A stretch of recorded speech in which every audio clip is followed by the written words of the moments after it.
Oh, what is up, guys? My name is Austin, and this is the Moving Forward Project. And today I have a special guest, Steven, joining me on the show.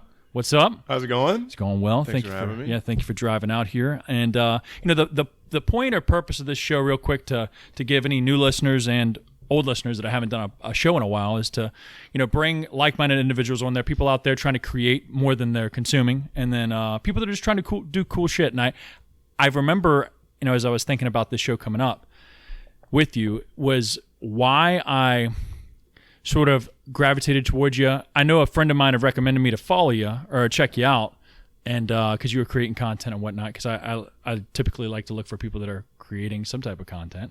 And I really dug the message out of one of the videos, like the first reels, I think, that came across my page after I followed you, and I went back and looked it up. It was the vulnerability check reel, and that's the one I reached out to you about because it came across randomly, probably a couple days after I started following you, and I was like, damn, man, that was a cool, like, deep reel, and I was like, not many people are doing that, just setting the camera up and just talking to it, which a lot of people do, but not genuinely like I feel like you did, because you can sort of read a lot of people when they start to talk about stuff. Maybe they're just trying to pull it out of their ass or just are looking for some way to sell something, but you were just genuinely telling a story, and I really connected with that, and the mission, or not mission, but so much vision behind why you started your brand that's a startup, and I would love to hear more about that. So let me stop rambling. So introduce yourself, my man. Absolutely. My name is Steven Covert. And first of all, thank you for that. Instagram algorithm brought me here. Yeah, I love that. It is. No, and that video was super. I don't know. I was just in that content. I was just lost in the how to find the niche, like what to do with the content, and I just felt like I was stretched really thin, and I was like, let me make something that actually means something to me that's personal. And I propped the camera up. I remember I was like rehearsing it for like 20 minutes before, and I was talking to my fiance. I was like, does it sound good? Is this the right thing? I was like, let's just put it up and let's see how it goes. And it was like maybe 4 minutes long, which wasn't the typical. And I was like, oh, this won't sell. This isn't going to promote. But and people will scroll right past that. Because that's, everyone says like 60 seconds. But damn, if I saw, what caught me, and this is maybe me being an old head, is I saw the length of it. And I was like, oh shit, this is different. Yeah. It's so different that I actually sat there and watched the whole thing. I think that's sort of what caught me. Don't mean to, forgive me for interrupting, but I think that's what caught me. Yeah. I was like, damn, this is a long ass reel. Let me see what this is about. He said, this is gonna be a time commitment. Let me sit down. And I coming from, so when I was like probably like 12, I'd run out my backyard and I had like the old Sony Handycam that my aunt left. Yeah. And I was like, all right, let me grab the Nerf guns. I typed up a little script and I grabbed the neighbors and we started filming Nerf war videos. And just since then, I started going into YouTube. Then I tried like gaming videos. Ever since 12, I just been making content. And then I think when TikTok kind of bumped up and where all these short form media platforms kind of started, I started to condense everything, and it just suffocated that content kind of creator in me. Yeah. Because I was like, all right, well, I got to make it short and I got to make it vertical.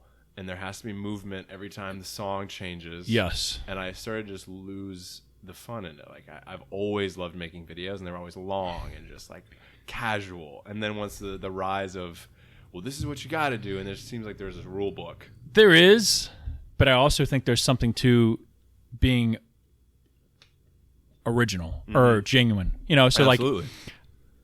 Like I think a widespread net. Like if you cast a widespread net, that algorithm, that like rhythm of like, all right, when the beat drops, it needs to change, and this needs to be quick, fast paced. That's what does it. But then also, I think if you want narrow and deep, that genuine long form is going to catch the right people that are actually going to connect with you, not just fucking, oh, that was a cool reel, I'm going to follow him because it just was something weird. Yeah, like you said, that net I think was kind of.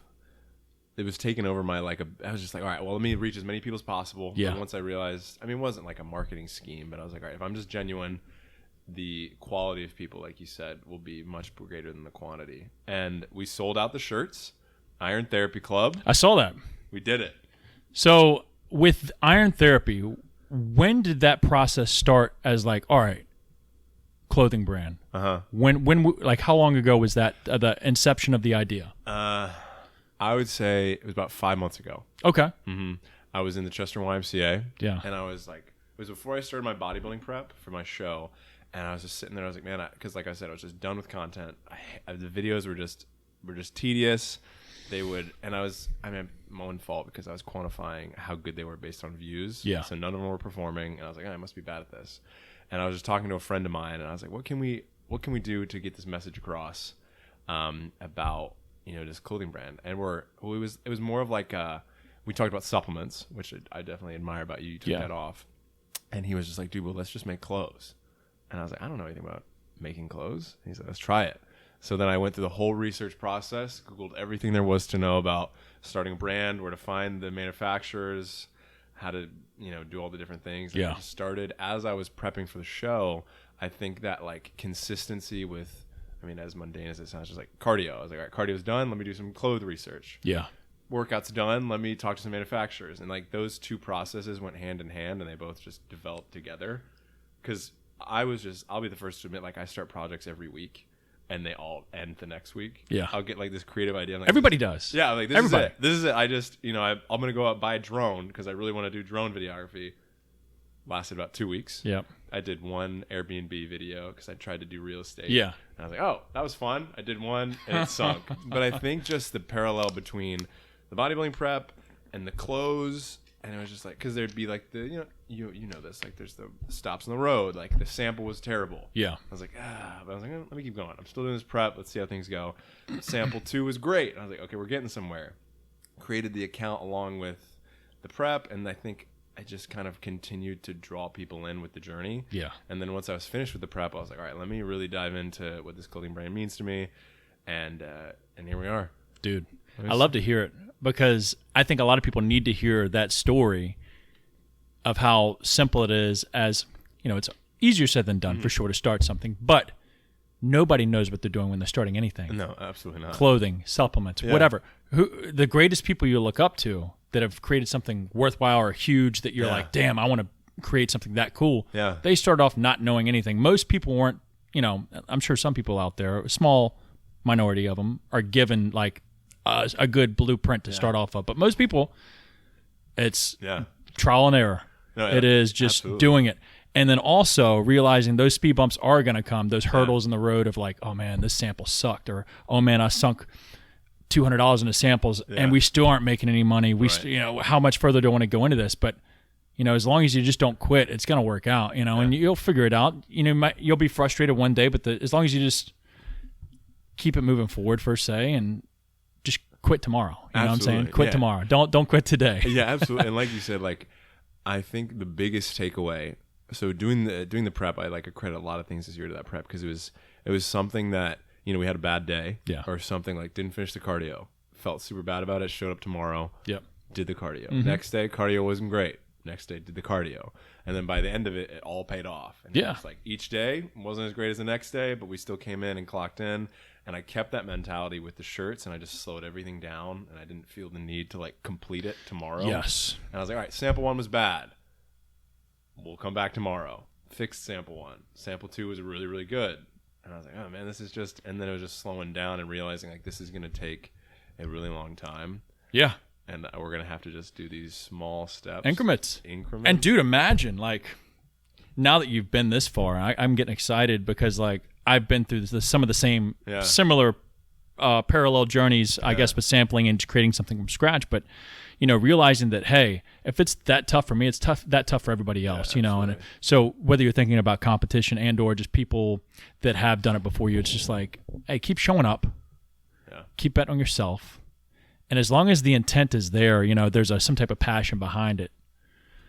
You'll have some rough days, but the brighter days will definitely be worthwhile when you make it through. And I think it's so interesting because it's such a cocktail of different things. Like you have to have a little bit of talent. Yeah. You have to be slightly creative or know who's creative. Mm-hmm. You got to have the discipline to sit down and put in an hour every day. And then there's, like you said, the passion. And if there's no meaning behind it, it's going to fail. Next week, you'll be out of it. Next week, if it meant nothing to you, it's going to mean nothing to you next week. Yeah. And my issue is I've always been a big people pleaser. And I've always been just loved attention. Yeah. So every project would be like, whoa, people get really excited about it. And I would really soak in that little bit of serotonin. Oh, yeah, here we come. And then it would fail because I'd get the attention and then it would drop. Yeah. But what's really exciting about this is it's actually I don't know. It's something I've seen through, and people actually enjoy the product so far. Yeah, and it's just like, well, dude, it looks sick. I looked into it a little bit, and I saw the oversized tees and some of the sampling that you did. Looking back a little bit later in the stories and posts, and that's like a nice looking tee. Like it doesn't look like a typical blank per se. Yeah. It looks like a custom, like true oversized. I appreciate that, and getting the size because, like I said, it was just like I knew nothing about clothes, and I always pictured. Like I don't consider myself. I don't think this is like I'm not a clothing designer. Yeah. But I always picture like I had a buddy from college that took off with this apparel brand, but he was a very like artsy looking guy. You know, you think of clothing designers and you're like, you know, photographer or like, you know, they walk around with the film camera. Yes. They've got the painted jeans, like very just art. Art. And I was like, well, that's not me. But then it was just like, all right, let me see what the top dogs are doing. And I saw their measurements and I like crossed with all their measurements. I was like, let me find somewhere in the middle. Yeah. It's just so easy. Well, dude, I think a lot of people can overthink it. It's me included. There's thousands of supplements, and they're damn near all the same. You know, unless, especially when it comes to like something, let's say for a pre-workout. Yeah, they're a dime a dozen. Almost all of them are identical ingredient-wise nowadays. Everybody almost has the same resource or manufacturer to be able to use. So it's like the level is there. It's but creating your own twist on that same pre-workout or same supplement or apparel brand, you know, even though it may be identical or a close fit or a close cut fabric to another brand, it's your own identity per se, or your own brand, your own. And, you know, I know you were mentioning like you're not artsy, but everything is technically art if it's your own like creative twist on it, you know? Right, absolutely. Yeah. And like you said, the twist is so important because I think what has been so revealing to me is like every brand, like you said, is the same. Like no one's gonna reinvent the wheel. Yeah, most of them, yeah. And I imagine the supplement game is even harder. Yeah. Because it's just the ingredients. You put 1 gram of this, 2 grams. You can't really change it up unless you are an ingredient like manufacturer. Unless you break it and the FDA comes for you. Yeah, for sure. unless you had 5,000 milligrams of caffeine, and then you get shut down. But it's just been a process of understanding like, all right, if you create wow, that echoed through the whole room. That was nuts. Hold on. No worries, man. Everything good? Yeah. Okay. And I think it's just the idea of creating that community like you've created here. Like you've got a storefront, you've got a brand, you've got all this. Yeah. It's everywhere.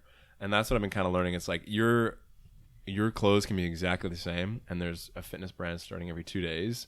But if you narrow in on that niche, create a strong message that that strong niche can relate to, they'll keep coming back. Yeah, and I'm circling back to what you said earlier as journey.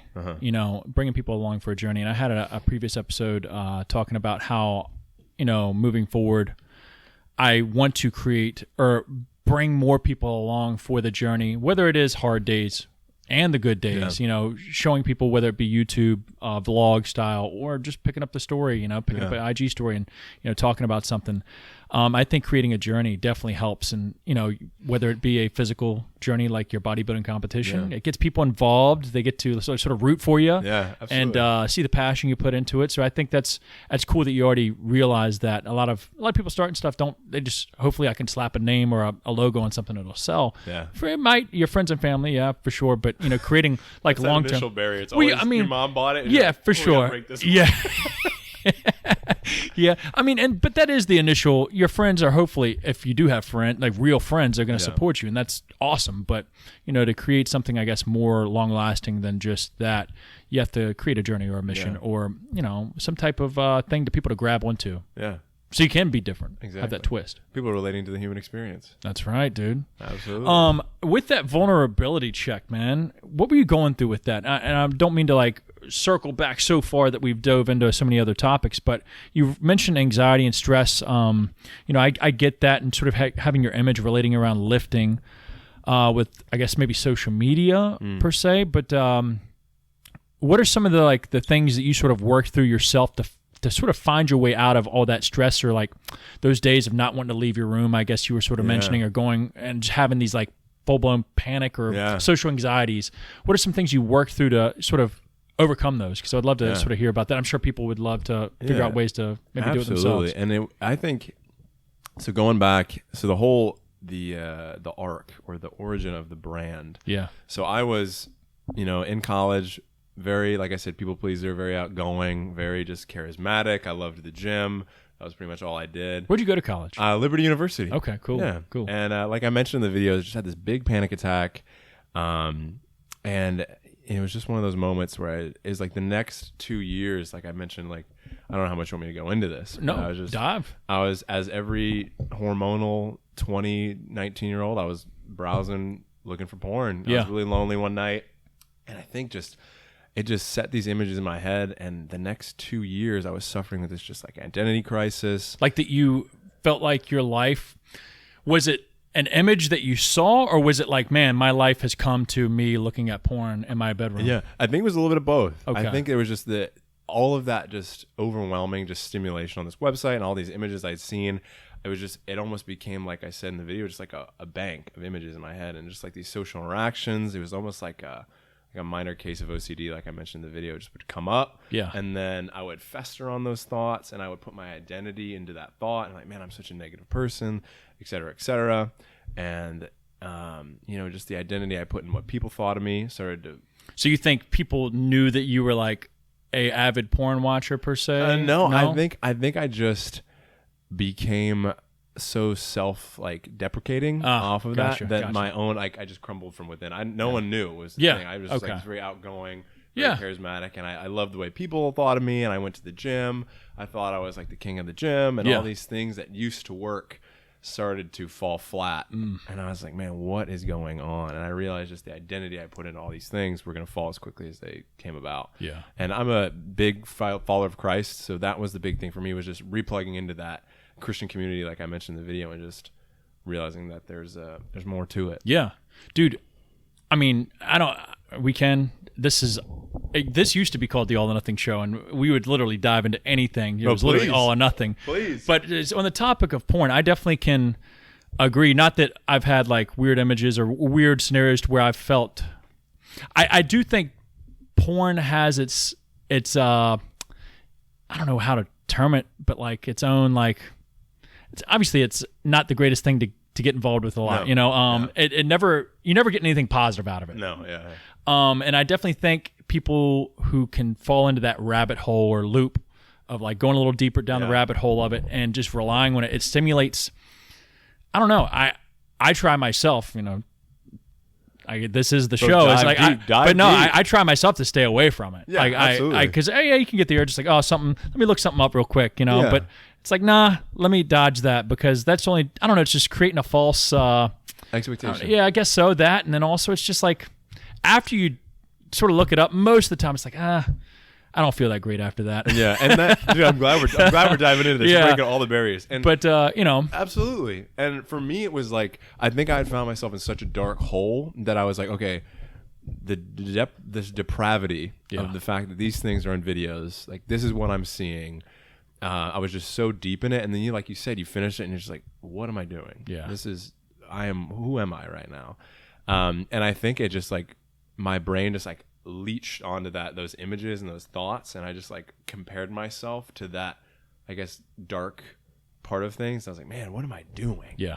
And I'm glad they were talking about this. And I'm not trying to knock anybody that does watch porn. It is, if that's what and you enjoy doing, I guess, as long as there's no like negative or downgrade of lifestyle for you, it's all right. But I think people can fall into the trap of relying on that to like get that dopamine fix or that release. And I don't know. I think I have my own thoughts about things, but like creating mental discipline and just not looking for ways to get that easy dopamine release, or like, because it's so easy to just click a button and click on a video or do that. It's, you can fall into the trap, and it's like, all right, well, that becomes a routine now. Right. It's like, all right, well, that's like a habit, and it's hard. I can see how that's hard to break that. And then that causes social anxiety or like anxiety in a relationship with a significant other, or it's just, you're expecting different things, or it's like, this isn't as cool as watching on the phone or whatever. It's like, I don't know. I can see how that falls into a rabbit hole and creates anxiety. And, it's hard to break that, I'm sure. Yeah. But I think the best thing you could do is just quit it and try and, I don't know, man. It's easier said than done. Yeah. But, no, I respect the all or nothing about this conversation. There's never anything, looking back on it, and I don't think there's ever anything you could get positive out of it without just, doing whatever you need to do without it. I don't know. Anyways, moving on. That's one thing I wanted to hit on is now you're picking up a film camera from your aunt.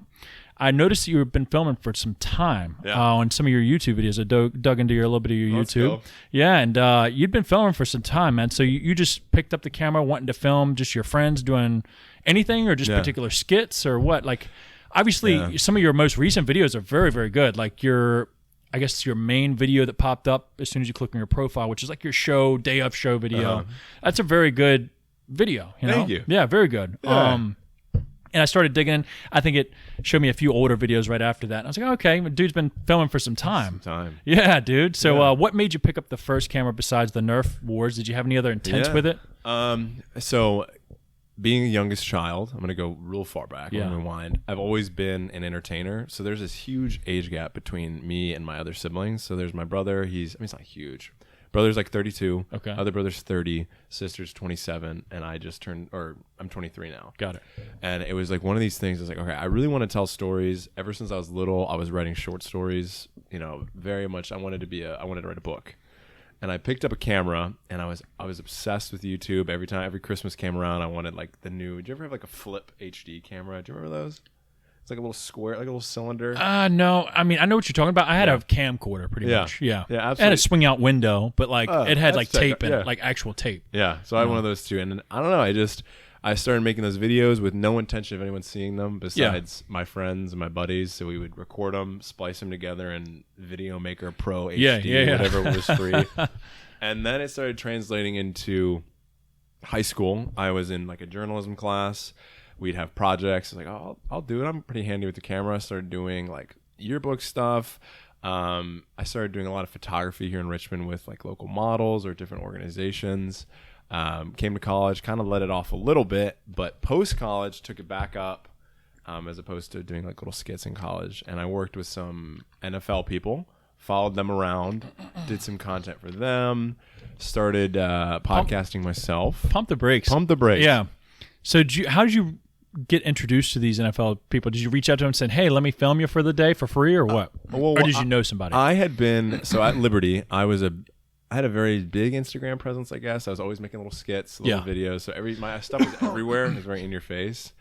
And the NFL player, Rashad Jennings, if you've ever heard of him, he played for the Giants, I think like 2006. But he was a Liberty alum. Gotcha. And he had heard something. I don't know how he got in contact with me, but his manager reached out and was like, hey, Rashad's going to Las Vegas to do some esports, building his own team. Can you fly out? As soon as I graduated, I was like, absolutely. What an opportunity, right? Yeah. Well, and I hopped on, and like I said, being the people pleaser I was like, this is gonna be huge. Yeah. This is my big break.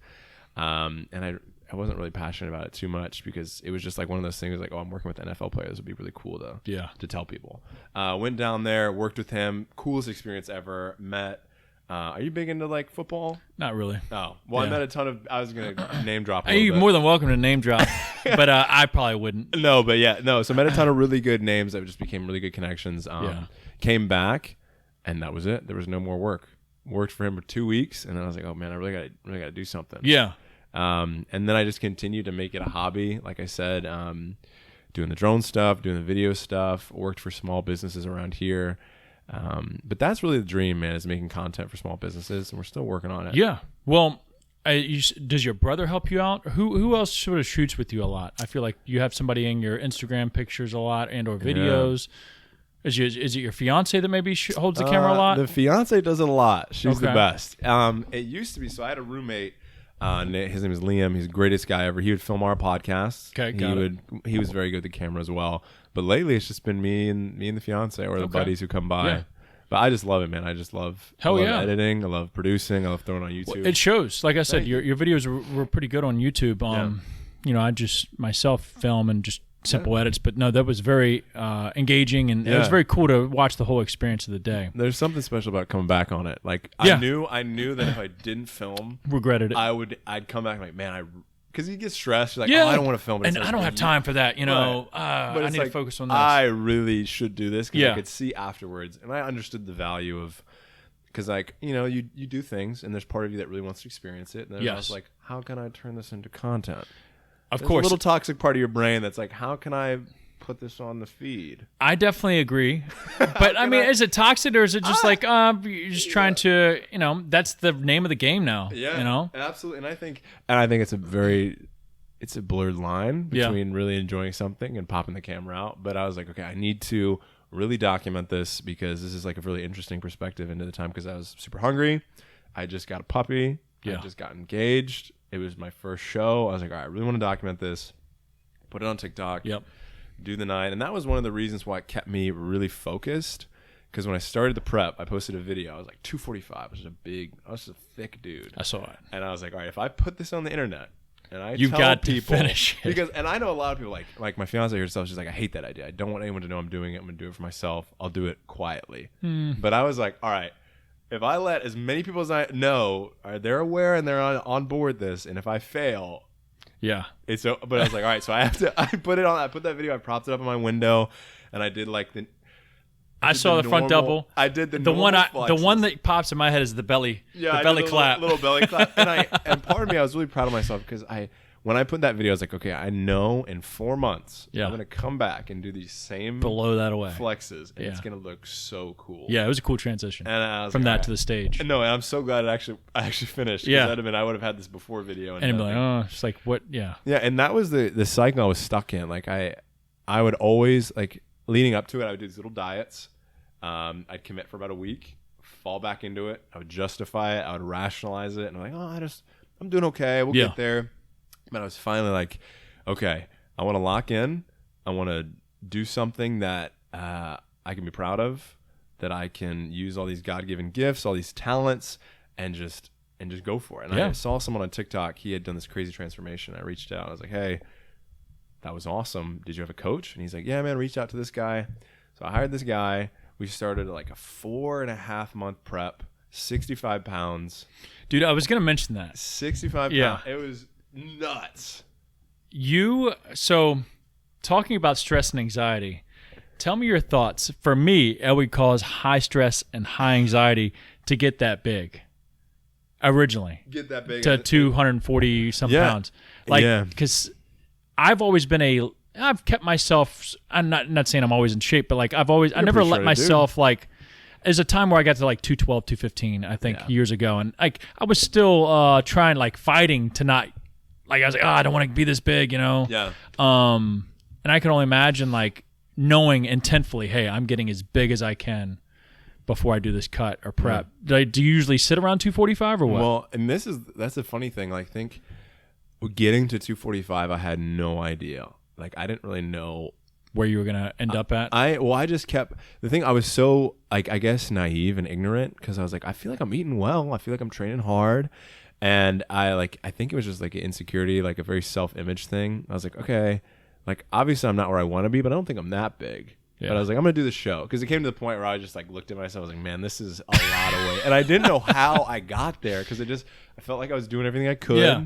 But obviously either something was happening or I was snacking too much or something was going on. But I got there and I was like, okay, this is not. But dude, I mean, that creates that transformation. Like if you wouldn't have did that, it wouldn't have been as cool. Exactly. So like that was definitely awesome. And I knew, because I was like, all right, here we go. Because it was one of those things, like, because I'd always been known for being pretty in shape, being like pretty big. But I think all that, I just got big, and then the definition went away. And I was like, oh man, I'm really not the guy in the gym anymore. This is not. And I was like, I need to recenter. And that's kind of like where the brand came from, because I realized how much of my identity I put in the gym. Yeah. And I was like, man, this is really killing me to not be that guy. And then just started the prep, cardio every single morning. Got to the point where we were doing an hour of cardio in the morning at like a 15 incline. Yeah, I saw some of that. It was, dude, that gnarly. Respect. Like, thank you, sir. That is day in and day out. Like to shed that much weight, it takes effort. It was, and to start and see like. I don't know if you've sort of montaged it over weeks or months or whatever, but I was like, damn, dude, that was a big jump. Hey, thank you, sir. Yeah. It was every day. It was one of those things, like on day 2, I remember getting up and I called my buddy and I was like, dude, I can't do this anymore. Like, this is, shit. And it wasn't even like I can't, it was like, I don't know if I can get on the treadmill tonight and do this again. Yeah. And it wasn't like trying to be overly dramatic. I was like, I have to do another 40 minutes tonight. My knees are hurting. My hips are hurting. I'm eating chicken and it was just, you're not happy. I was not happy. I was like, I don't think it's worth it. And he's like, dude, you're gonna you're going to get to the stage and you're going to think back about today. Yeah. And you're going to say, I wish I would have gone as hard as I could. And I was like, you're right. I have a thing that sort of mentally, because it could relate to business and or just lifestyle goals in general. But, you know, you're going to have, or for most people, especially entrepreneurial, I've noticed myself at least. Yeah. I want to quit like every other day. Every hour, some days I want to think show about up. I'm like, damn, F this. I'm going to sell it all. I'm just going to do my own thing. I don't know what. I'm going to just get a regular job. I'm going to work the 9 to 5. Yeah, that's serious. I'm like, I can find a job that, you know, hard labor, landscaping, something, just make some money and you know, get a check, whatever. But then I'll have some of the great days. I'm like, damn, this is why I'm doing it. You know, I hear some feedback from people about the product, or, you know, we have a great day in sales, or people come by and like, hey man, I want to check out the spot, you know, and it's like, all right, this is why we're doing it. You know, this is why we created the get-go, to create cool shit. But and look where we are. Look where we are right now. I appreciate that. But, you know, relating back to the cardio or the cut per se, or for anybody that's going through weight loss journey for themselves, it's one day at a time. It is one day at a time. Just don't quit today. Don't quit today. And get to tomorrow. Just don't quit tomorrow. And it's just like, it's one day at a time. It's like compounding interest. You know, each day you deposit into that, you know, bank account, that fitness bank account, or that lifestyle bank account, whatever. That's one more day that you're investing into yourself, or investing into that mental discipline, that physique, that financial gain, whatever. It's tough to look at. It's easier than said than done, but don't quit today. And absolutely. And in the last 2 years, I think, as a generation, as a society, we've got the instant gratification mindset. Yeah. And I think everything feels like it needs to be done quick, but it's just like one day at a time, and it'll 100%. Happen if you slow down, put your hoodie on, clock in every day. And I know for me personally, like I had like tendonitis going on my knees, like hips weren't working. You could have gave yourself every excuse just to like skip a day, or like I'm just done. And I'm trying to give like a testament to anybody listening, or anyone thinks they can't lose some weight. Like, you know, I hadn't walked on a treadmill probably 5 years. And my coach said, do 40 minutes at an 8 incline. I thought it was the hardest thing in the world. Like, my shins were hurt. 8 inclines. Oh, I was falling off, and I kept getting back on. I was like, there's no way I can do this tomorrow. Tomorrow came around. I was like, there's no way we can do this tomorrow. Yeah. The next day, I was like, man, okay, the last 4 days, we did it. But, you know, we can't do this again. Did it again. Oh, dude. By the end of the prep, we were doing 15 incline for an hour. Dude, that's walking up a hill, man. And I remember up until the last day, I was like, there's no way we can do this tomorrow. And then we finished the show. We lost 65 pounds. Damn. Your calves, I know, like, for most people, your calves must have grew a good bit during that incline walk, dude. I had never felt pain. Like, it wasn't a walk anymore. It was like, all right, I need to stay on this treadmill for 1 hour. Yes. Or I'm going to fall off. Just don't get off of it. You just can't. And there were definitely times, like, and I think that's where people really fall short, is like, I think it needs to be perfect. It needs to be a squeaky clean process. Like, I just got to get it done. I hopped off the treadmill, went to the bathroom, came back. And I was like, okay, here we go. We're going to finish it. And there was like, you know, there are many times where I would turn the incline down. I was like, okay, this is getting a little hard. But as long as we finished it, we got that hour in. And if I would have walked away or quit, like, it would have affected the next day. Yeah. Because then I would have rationalized, well, I quit yesterday. I'll do half this time. It snowballs, dude. It snowballs. And your mind is so weak if you don't train it. If you don't train it, for sure. You know, I have, you know, plenty of clients of mine, personal training clients, that is. And, you know, a lot of people, they don't realize that the traits that, you know, of mental discipline or mental toughness, or being able to build habits and discipline in general, aren't something you're born with. It's something you definitely built, that you sharpen and you can hone over time. But you have to do things. If you want to get, for example, if you want to get better at piano, you want to get better at guitar, you do it more, you play it more. If you want to get tougher mentally, you do harder things more. You do things that are uncomfortable more, which in return sets that as the new standard, so you can do even tougher things the next day. You know, it's there's an equation to it, and it's something that can be built and sharpened. It's not something you're born with. So even if you think like, oh, that's not me, you just start doing something tough, whether it's going for that little walk outside or getting on that treadmill for 40 minutes and just doing it again the next day, even though you don't want to. That's that deposit that compounds over time, and next thing you know, you're gonna be like, oh, that last week I blew that in the dust, man. I could do that all day. Absolutely. And just like you said, I think like a compound interest. Yeah. Finishing the prep, I was like, you know what? Let's go into this clothing brand, taking the same mentality 100% that I wouldn't have had if I didn't sharpen it, like you said, on the prep. I would have done this clothing brand for 1 week. Treadmill would have kicked me off, and I'd have been done. And, you know, and especially if you didn't finish what you said you were going to do with that prep, you would have, because I've done this before. I've said I'm going to do things and don't finish it for myself, not for anybody else, but for myself. Holding your own word for yourself. Yeah. And you feel like a fraud or a phoney when you're going to start something else because you're like, oh, I really didn't even finish anything else I've started, so I'm a fraud. I mean, you wouldn't have felt like deep down, maybe a sense of pride or passion behind the clothing brand because you're like, oh man, I didn't even finish my show. Nobody's gonna like, how would anybody support somebody? You got no credibility. Yeah, right. Like, so you have to show up for yourself, and what I was just, I guess, trying to relay is just make sure you're bought in for yourself and you're doing it for you, and stick to your own word. I'm glad you talked about it. I'm just getting me fired up. Yeah, no, I love this. I hope so. Well, absolutely. And that was like, man, that's a good word. Bro. That's a good word. And it's like, I was such like a talker. Like every week I'd have a new project. Like I said, I started the Airbnb. A lot of people do. It's okay. No, but it's like it feels so good. Oh, just finish it. A sense of accomplishment, just to say you're gonna do something, clock in, and I think there's like this chemical in your brain that if you say what you want to do or you say your goals, I don't know if do you know Dan Coe? He's on Instagram. He's like he's like a guru kind of thing. He does a lot of business guru, very like Dan Coe. But he preaches this idea that when you tell someone what you're going to do, it releases the same amount of dopamine that you get almost compared to when you finish it.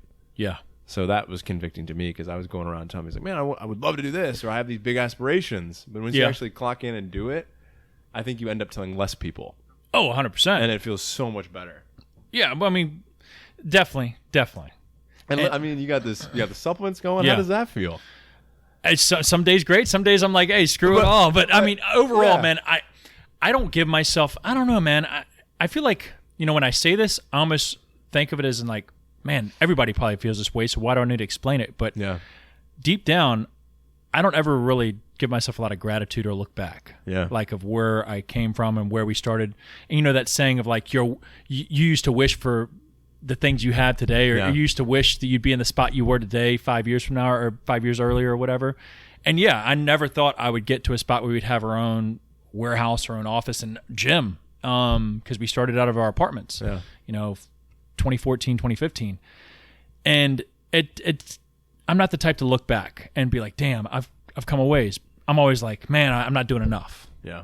And it takes conversations like this to sometimes realize, man, having somebody come in that's never seen the spot before, not that it's some immaculate mecca, but we're doing the damn thing. Hey, we haven't given up. Mecca. Yeah, 100%. And we're out here doing it. We haven't given up. Most people would start something like this and be like, man, it's too tough. I don't know. I'm just going to call it safe. I'm going to get my 9 to 5.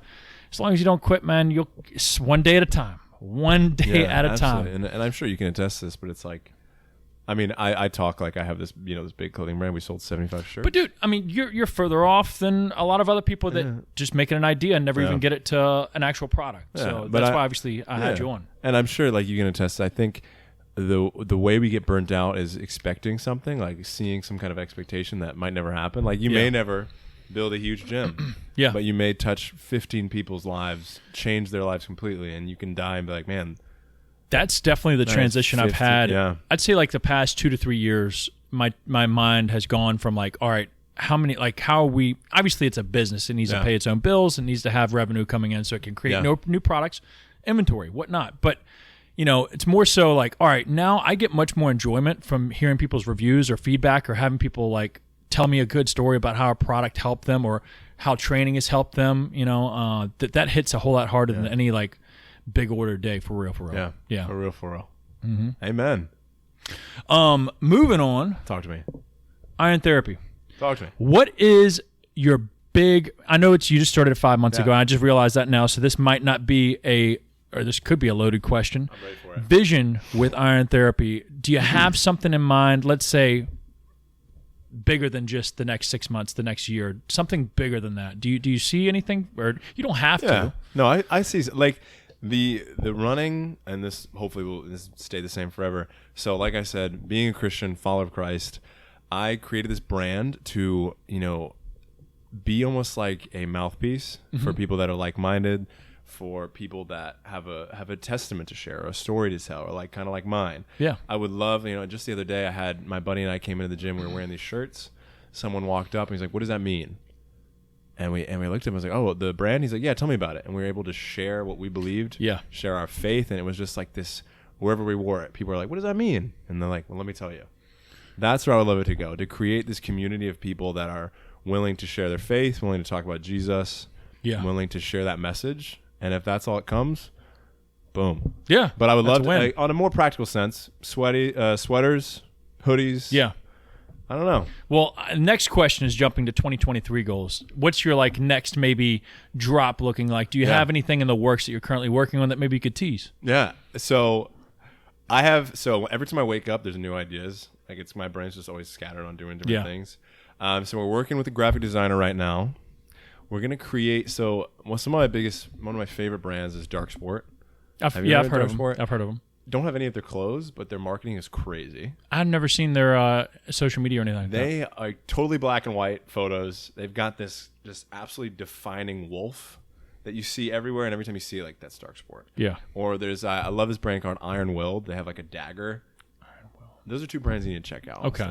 They're crazy. Yeah.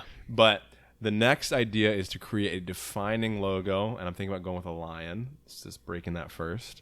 And just design these grand pieces that are like huge. Yeah. So we'll have something like that. Continue the pump covers because those are huge and they're very simple and they're just awesome. And most people nowadays want a pump cover in the gym. You know, they want something to wear so you can warm up and get the blood flowing, sweat going, and then boom, they have their tank or whatever under it. And I get that. That's definitely a cool. I think it's a cool piece. Besides having to like go with a hoodie or something like that right out the gate. You know, it was super. I was kind of nervous about it because I'm very like with my content and with stuff I make. It's very like satirical and in your face. And I was like, I really want to make a shirt that's like a pump cover. When I was first in the conception, I was like, I want to make a big shirt. It's baggy and people wear it as a pump cover. I was like, how can you can't really make a pump cover. So I was like, let me gotta call it. This is a pump cover on the back. Yeah. This would be funny. And then people like loved it and the quality turned out amazing. And I was like, okay, so this is actually, we got something going. Yeah. So and you can't slap a pump cover on every piece that you release. No. So that's why we're working on actually building like a big like emblem or a logo to throw on a hoodie and make some cool joggers.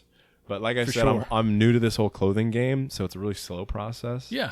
Because I'm avoiding slipping into my old ways of just mass producing quickly so that people will enjoy what I'm doing. Yeah. But the idea is to create something lasting. Quality. Right. And just having this come out, like there was some comments like the collar's too tight or certain things were a little bit off. I was like, oh man, we got to go back to the drawing board. But dude, the shit that you've learned over the past 5 months from starting this, nuts. And imagine give it another 5 months or a year, how much more you'll know. I can't wait. Same thing with supplements. I mean, I just YouTube, Google back in 2014, came home one day, just Googling stuff. And next thing you know, got contract manufacturers and we're getting stuff sent all over the world. You know, obviously that everybody's journey is a little bit faster, a little bit slower, but it's crazy if you just kind of go all in for a few months. Yeah, and learn it. Yeah, and I think it's so what encourages me is everyone that's done it has been just like us. Yeah. It's just someone that stuck to it, and they're not necessarily more talented than us, more creative, but they quit, clocked in they got on the treadmill. Yeah. And that's all it takes. 100%, man. Got on the treadmill. They got on the treadmill. They put it to 8 incline, and they fell off a few times. And they got right back on. And that's what's so encouraging to me is like, dabble in a little bit of marketing. Yeah. If you don't know how to take a picture, go on YouTube, learn how to take a picture, practice with pictures. Or if you don't, find somebody that does. If that's what I always tell people is like, if you're not the most creative, go get your buddy. Yeah. Because if you believe it or not, you could find anyone that could create a brand out of some of your closest 100%. friends. Someone's probably good at writing. Someone probably has done a few computer science classes, can put together a WordPress. Mm-hmm. Someone's good with people and go spread the message. Someone's got a camera. Someone's got a phone. Yeah. Everyone and their mother knows how to make reels now. Yeah.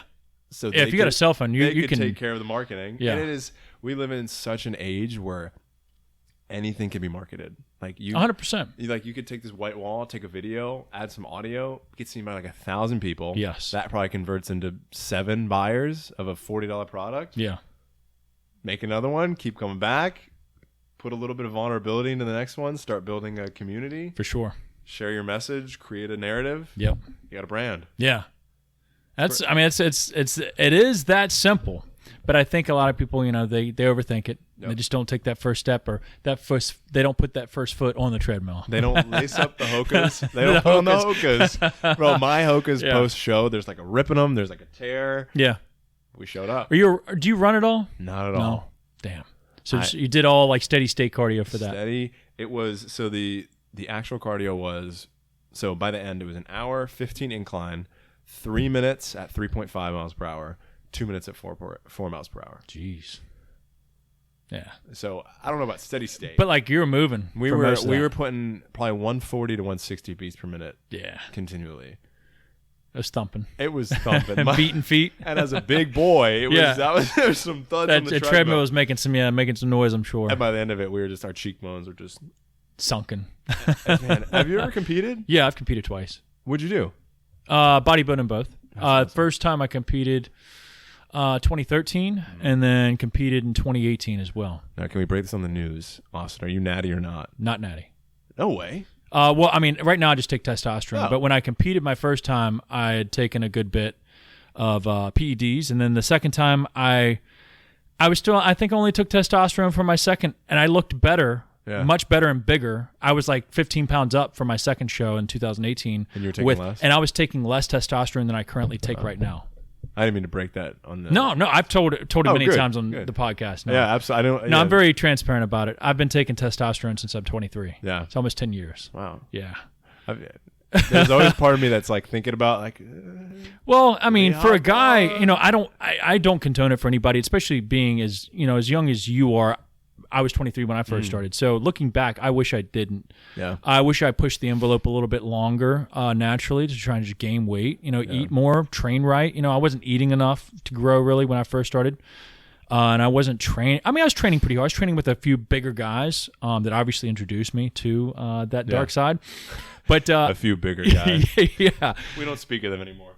Great guys, though. No, they helped us out along the way. But I wish I would have waited a good few years. Now that I'm 33, who knows if, I would have waited this long or not. But now that I'm on it, my goal now with testosterone is just to feel optimal. Yeah. I don't care about getting big per se. Do I train like a bodybuilder? Yes. Do I love to still body build? Sure.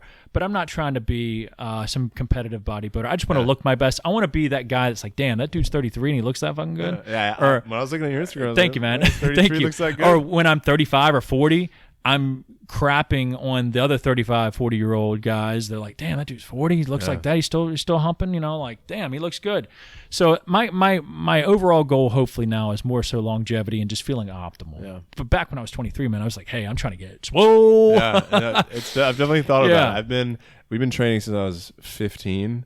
That's a lot longer than me. I think I started when I was like 20. Yeah. So about 3 years of training, and then I just hopped on. So I feel like I'm going to plateau eventually, but...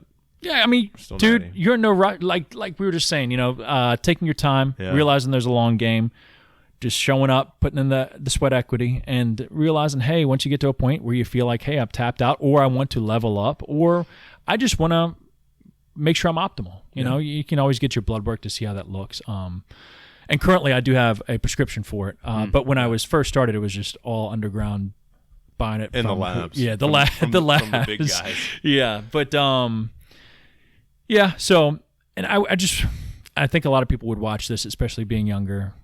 Don't do it. Yeah. Because you don't want to commit to having to stick yourself twice a week or even once a week and having to worry about where it's coming from, what type of rust bucket maybe it was made in China or wherever it came from. Or the big guys at the gym. Yeah, or the big guys at the gym. And, you don't truly know if it's real or if it's fake or how much is in it or if it's nothing in it at all, just straight oil. You just don't know. Yeah. And once you get a little older, I'm only 33, but wiser, you start to realize, man, I still have a lot more life hopefully left in me, and hopefully I'm not injecting some crazy heavy metals or toxins into my body anymore that'll probably kill me by the time I'm 50, 55. And I would say too, it's especially with the younger generation, their primary mediums of information are TikTok and Instagram and Facebook and whatever influencer they follow, which is probably shooting up. Oh, for sure. And it's such a scary place because obviously they idolize those people. I mean, I'm in the same, like I look at some of these guys, I would love to look like that.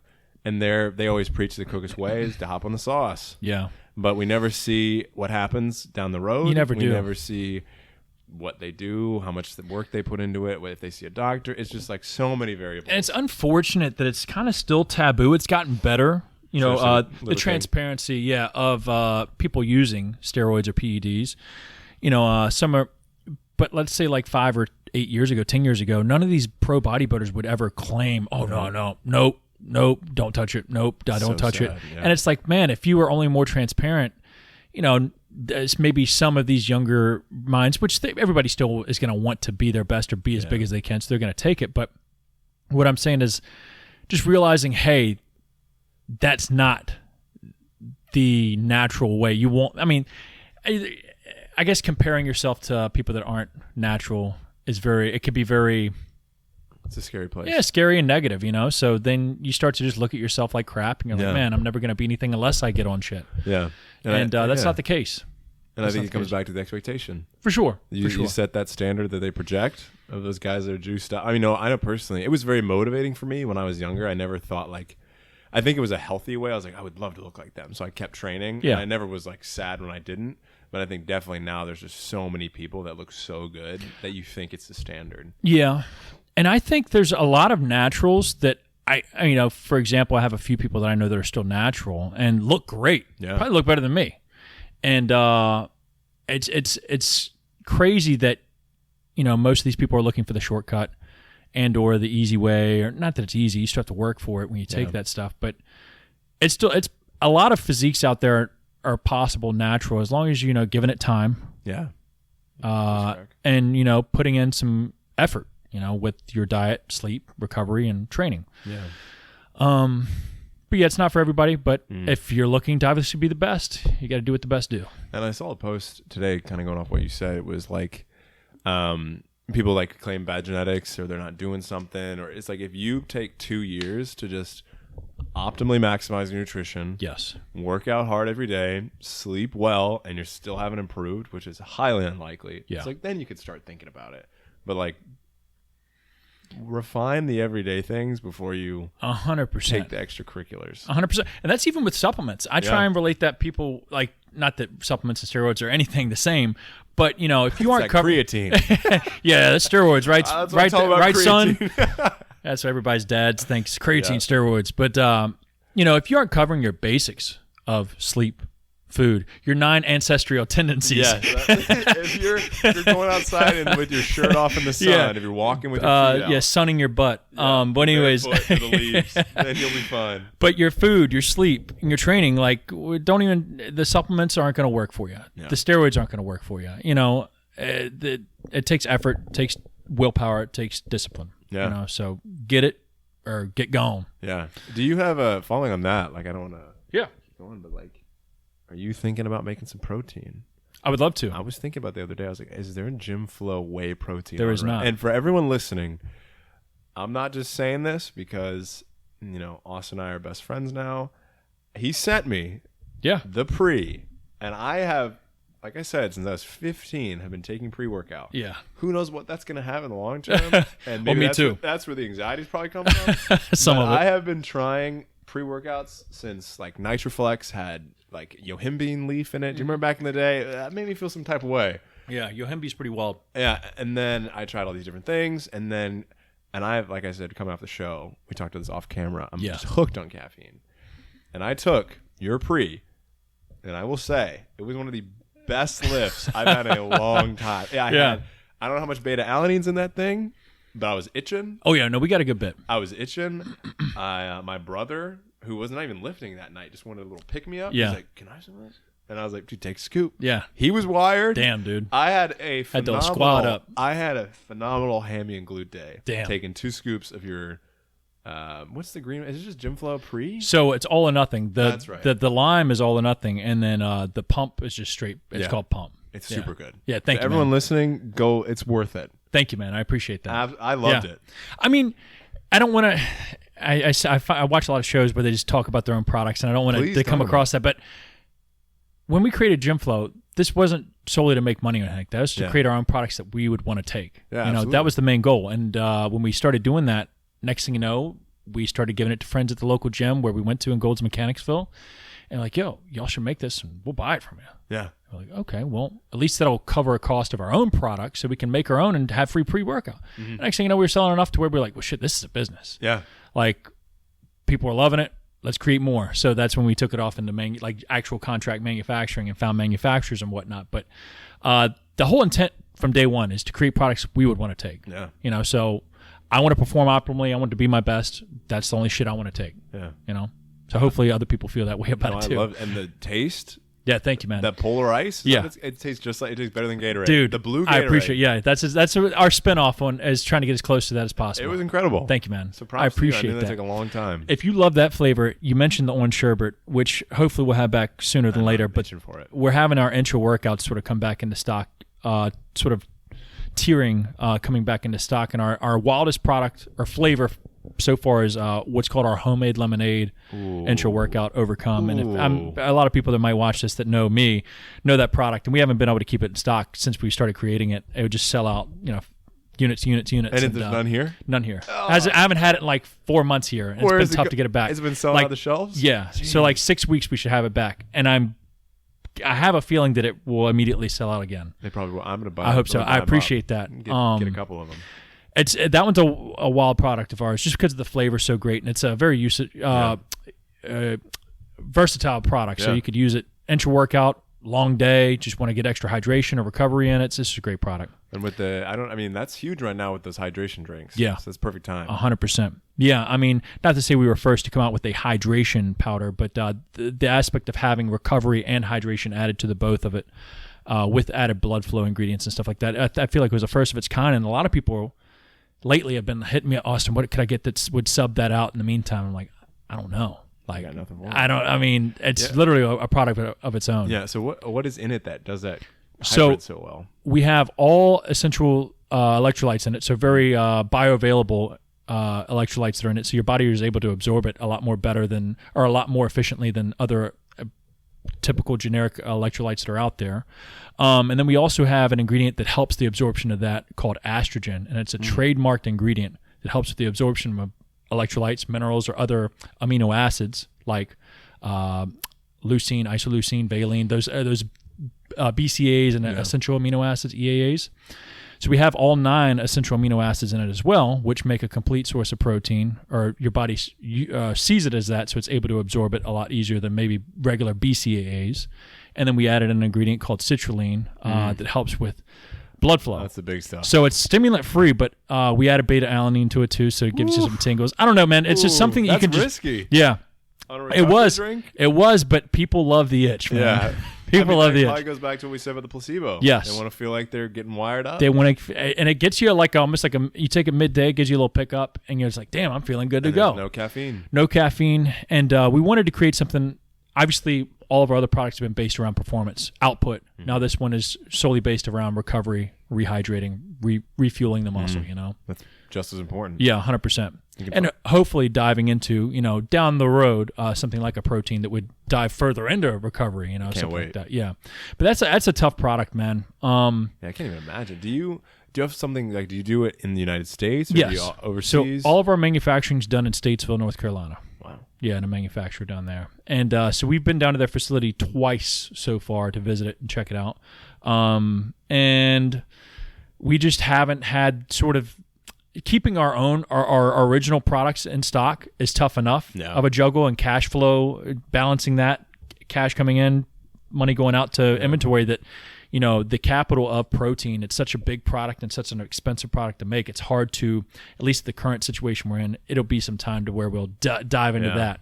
But I definitely want to, because I think that's a big category that could, help a lot of people and be something that people could gravitate towards on the recovery side. But at least right now, foreseeable future, probably not. Yeah, on that cash flow thing, I'd love to get your mentorship on that. Well, I don't know a lot. I haven't even figured it out either. I'm trying to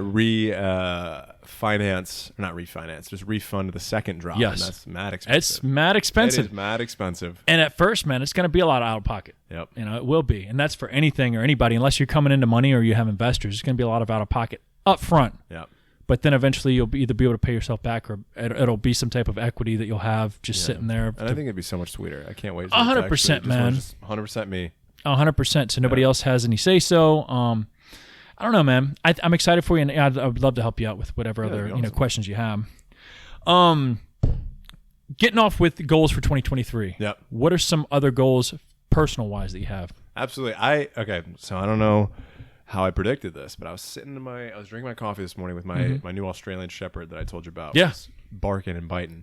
And I wrote my goals down this morning. I was going to Ah. bring them in and have a little open book sesh with you, but Yeah. so they're fresh in my mind, sort of. Give us a little I rundown wrote real a ton quick. of them. So, on a physical level, getting married in Congrats. May. So be a good husband, love my wife well. There you go. That's goal number 1. Yeah. Goal number 2, keep pursuing the Lord, keep working on my faith. Goal number 3, I would love to get Iron Therapy Club to a $50,000 profit. That's awesome. Yeah. That's a great goal. I think it's doable. It's going to be tough, but Because for the longest time, I didn't have and I still don't have a hard number of like, hey, Yeah. this is the revenue that I want. But for the longest time, I didn't have like any numbers in my head when we Yeah. first started Gym Flow. So it's good to have some type of number to aim Yeah. for. Whether you miss or not, it's good to have something at least on we're the books. shooting up there. And then I think, so 50,000 might not even happen, but I'm just going to keep that number in my Yeah. head. What were some other ones?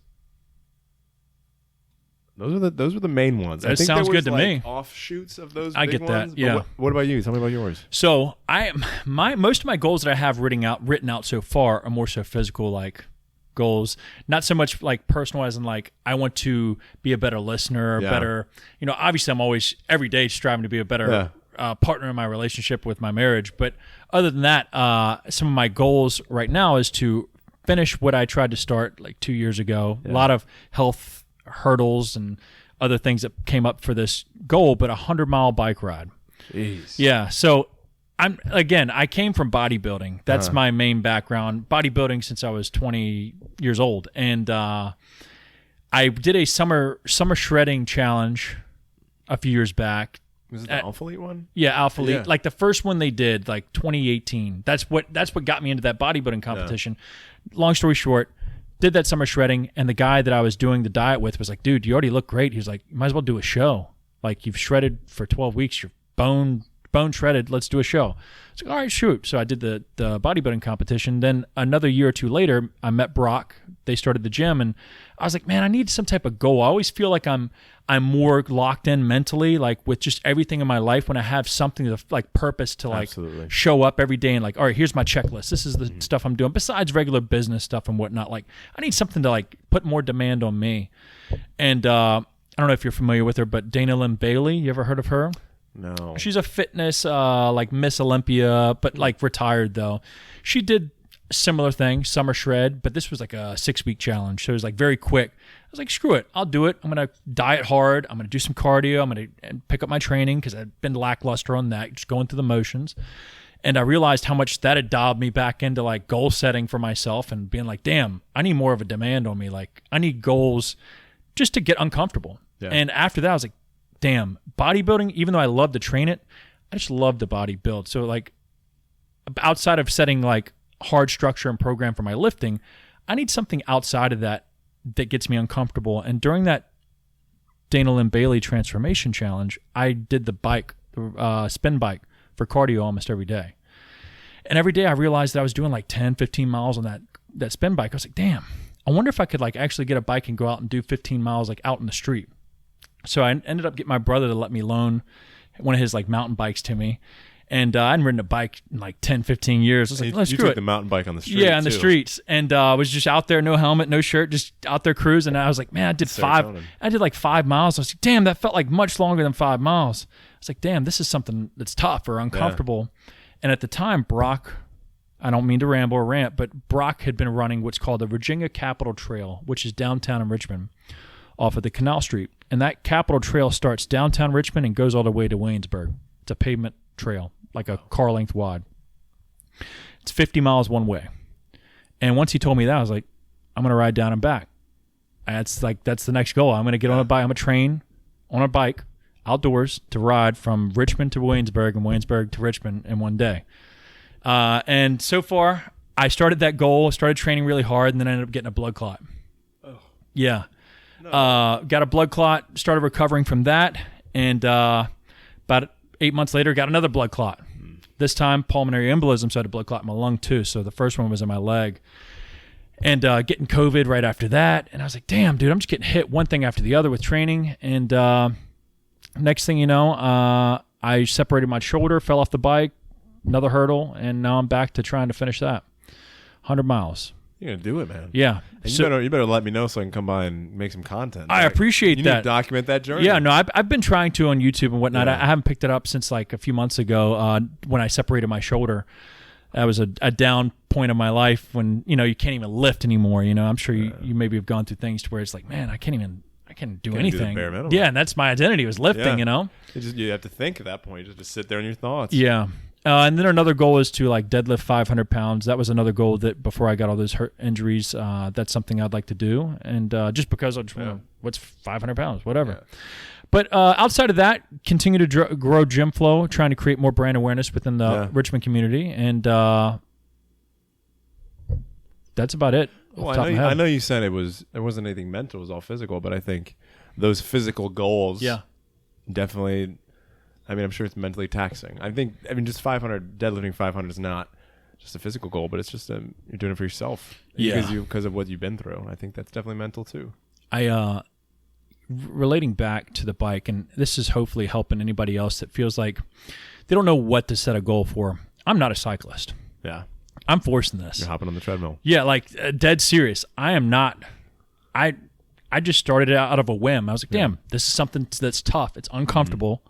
I should probably do it. I should probably give this a try. Yeah, and now that I've said it, like even though with all these hurdles, all these falling off the treadmills per se, I'm getting back on the thing and still trying to push it. So it's more so just completing what I said I was going to do. Showing up every day. Yeah, showing up every day. And I think deep down it's more for me than anything. Obviously it started that way. I was like, I need demand on myself. I need to build my mind. And I can't wait to finish it because it's been a long time coming. It's going to feel so good. Yeah, dude. And hey, all of Richmond, we're going to be at that. Once you go to 50, come back. 100%. We're going to be there. That would be awesome. That would be sick. Bro, please. Well, if once I do it, I'm definitely going to have some type of like, whether it be here or whatever, some type of celebration because it's just, even though it's not that big of a deal, people ride the 100 all the time, especially true cyclists. It's just me out there just battling myself, I'm out there just. It's a big deal to you. Yeah. Something different. But anyways, man, I don't want to ramble or continue this thing on too much. I know we've been talking a lot of topics, but I'm glad you got on here and explained your story because I love to hear it. It's not to say people aren't out there doing it, but there's not a lot of people following through with it, starting something from scratch, whether it be your own brand, your own business, whatever. And I think a lot more people need to hear it, from especially people that are just starting on how tough it can be and how you just keep getting back on that treadmill. Hey, and I want to thank you for having me on. Yeah. What an opportunity. I think that when in a year time, Gym Flow is going to be blowing up. Yeah, man. ITC is going to be whatever it's going to be, and we're going to come back and look at this. Yeah. And we're going to be so proud we took that video at 2:45. We're so 100%. proud that we documented the beginning of the journey. Yeah. That's weird. It's the way the world works and the networks and the webs of how everybody meets each other. It's crazy. You just have to do that one thing, even though you think it's not going to produce anything indirectly, it usually does.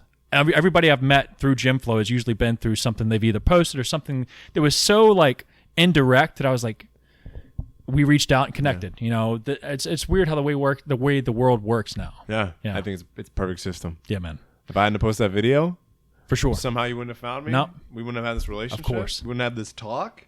Yeah, and whoever's listening wouldn't have been inspired. For sure. So thank you. Guys, I hope you enjoyed this one. Where can they find you? Oh, you can find me on Instagram. It's Steven.covert. YouTube is Steven Covert. TikTok is Steven_Covert. Yeah. Guys, check out the YouTube.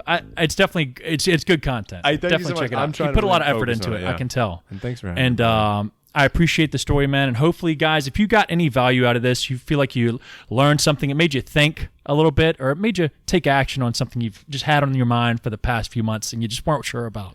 Put a rip in those hokas. That's right, dude. Share it with a friend and let us know what you think in the comments below. And tag us on social media if you share it. Hey, thanks so much, Austin. All right, guys. See y'all.